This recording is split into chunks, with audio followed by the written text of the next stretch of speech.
Hello, sports fans. Dr. Palermo. A snotty Tuesday, September 5th. Have a little bit of a cold in the nose, and I apologize for that. But we're carrying on. EDCI 700CZ, the new Charlotte cohort. We may be down a member. We may be up a member. Q Cell Pope, who was not able to come the first weekend in Charlotte, is here with us. I hope you saw his video, as well as shout out to Kelly Passmore. Quite hands and hands down the best introductory video I've had in one of my courses in recent memory. Kelly is doing some fancy video editing at that Arts Magnet School. While I'm doing shout outs, some of you may not even know this, but there is a questions for instructor tab over here somewhere. And I'll bet you others may have questions too. But Kavina Satterwhite made use of that recently and asked a question about, well, Dr. Palermo, if you want us to do presentations, do you have a rubric for that? So yes, we now do, thanks to that thread from Kavina. Come back over here and check that out.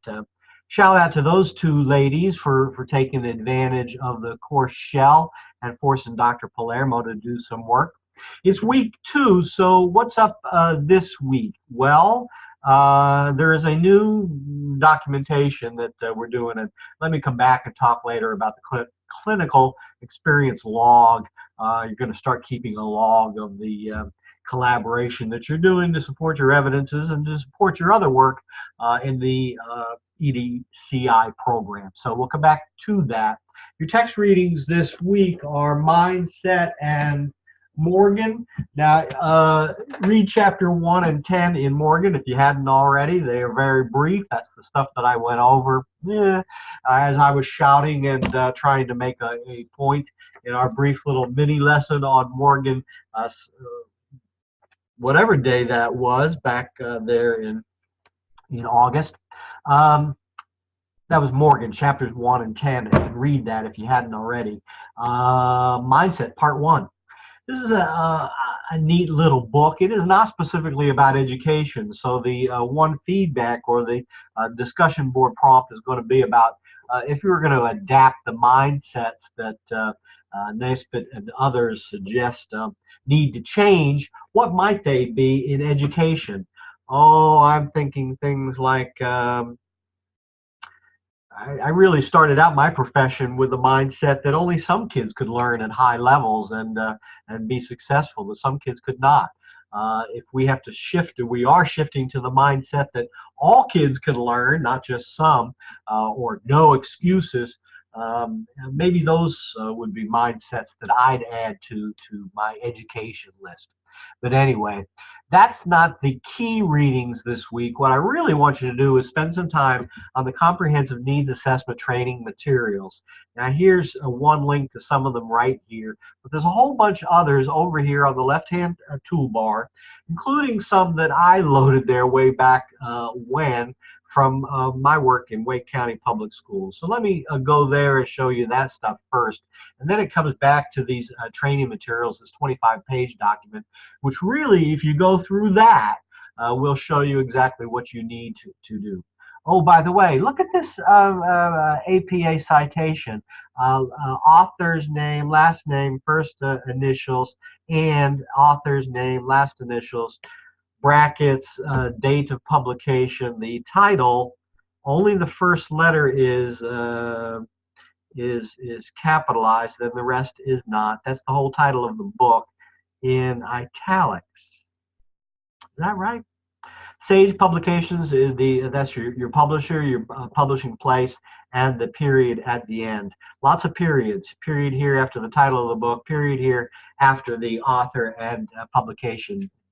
After the publication date, after the authors. So lots of periods. What else is wrong about that APA citation? This is supposed to be indented, 5 spaces over here. And I saw some of you doing APA citations on your discussion board posts. So thank you for doing that, and you'll probably hear more about APA in your 701 class. At least I'm going to guess you will. But that's the way you're supposed to cite stuff, books, and make sure you're doing it. So yeah, I'm going to show you both of these. I'm going to start with the Wake County stuff because that's, again, the stuff that I was most familiar with.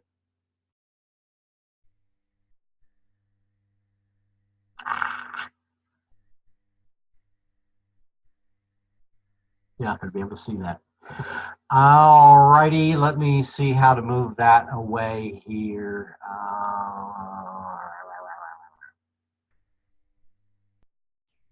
Okay, let's see how I am at editing. I was looking for materials for the comprehensive needs assessment. You are going to need to start to gather materials to do this needs assessment soon. And you need to know what sort of materials you might need. So, buried way down within the resources for this course content is something that I used a long time ago called Data Resources for Comprehensive Needs Assessment. You can't see that window. Oh my goodness. It is over here on the left-hand toolbar under Resources for Course Content, Wake County Public School System Materials way down at the bottom. Look, I'm sorry, the folder is at the top, and buried in that at the bottom is a form that says Data Sources for Comprehensive Needs Assessment. You're going to want student achievement data, you're going to want perceptual data, you're going to want teacher quality data. In North Carolina, much of that is available at the school level and publicly from the Teacher Working Conditions Survey. The student achievement data, again, should be public data and should be, look at the school report cards that I'm pretty sure that both South Carolina and North Carolina publish, and look at the kind of data that's there for a starting point. But certainly, student achievement data, teacher and community perceptual data, survey data, stuff about the demographics and the community. That's the kind of data that you need to look for and find to start the comprehensive needs assessment. Now here is a great folder that is also in the resources here for you to get started on the comprehensive needs assessment. Skim this, please, and then do respond to the discussion board post about the kinds of data that you're going to be looking for. Why conduct a needs assessment? You know why you're going to be doing that. What is your target group? Well, you should do your needs assessment first, and then I think that the target group pops up. Perhaps other professors reverse that process, but I think your red flags ought to reveal themselves, and that would become your target group. Usually a subgroup of your student population somewhere, but your needs assessment is to explore what is your current reality, and to gather and analyze data and then make decisions for the future. So again, making a plan to gather your stuff.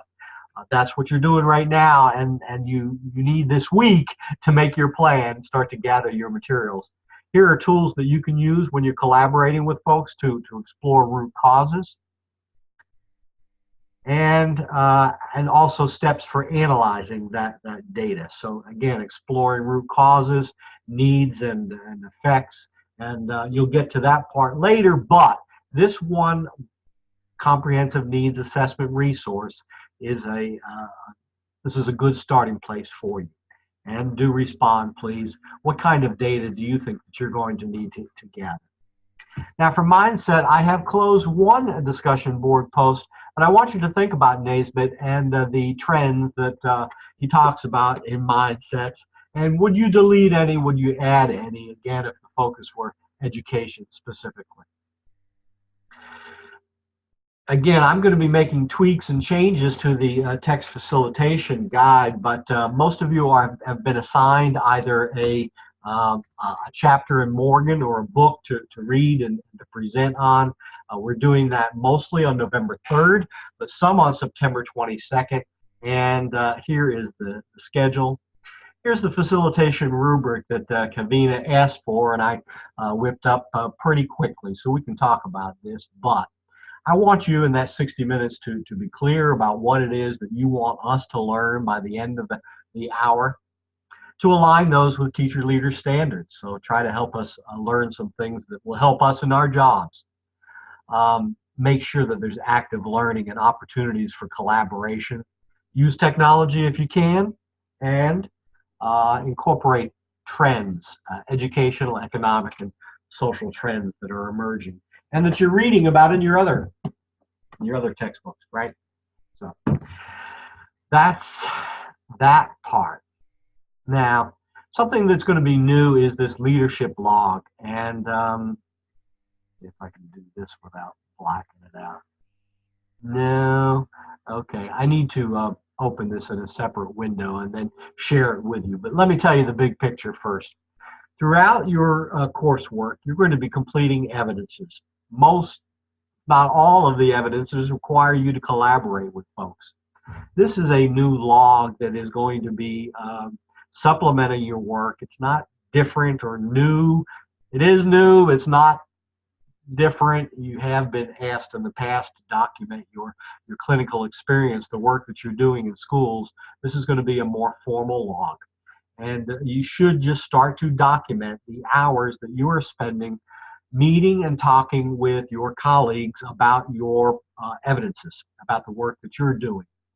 When you meet with your principal, when you meet with the data team, when you meet with your leadership team, log that, please, on this log form and document your time.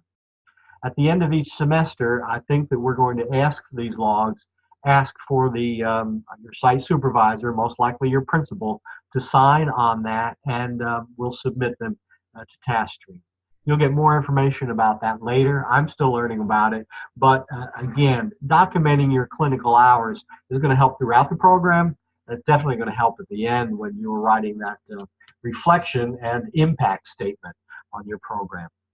So I'll have copies of that, and we'll talk some more about it when we meet in September. But open this clinical experience log form, please, and start to use that to document the time you're spending with others. Thank you, and I think that's everything for this week. See you soon.